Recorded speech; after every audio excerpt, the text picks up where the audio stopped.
Hello everyone, welcome back to easy వాచెw. నేను మీకు ఒక టిప్ షేర్ చేస్తున్నానండి ఇక్కడ. ఏమైందంటే ఒకరోజు నేను స్వీట్ కార్న్ తెచ్చుకున్నాను. మనం బాయిల్ చేసుకొని తింటూ ఉంటాం కదా, మొక్కజొన్న.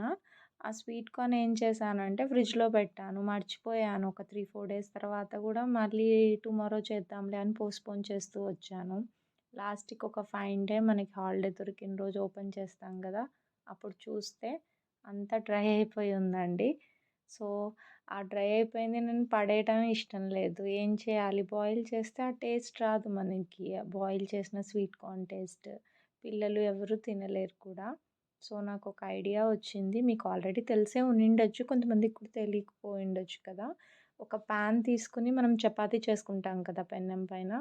ఇవన్నీ స్వీట్ కార్న్ ఒలిచేసుకొని దాన్ని ఇలా రోస్ట్ చేశాను. సిమ్‌లో, మీడియంలో ఇలా తిప్పుతూ చలాకుతో రోస్ట్ చేస్తే బాగా రోస్ట్ అవుతాయండి.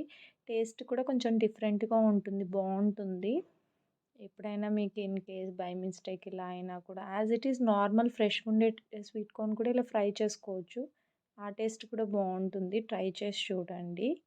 ఈ టిప్ మీతో షేర్ చేస్తున్నాను. Thank you for watching the video.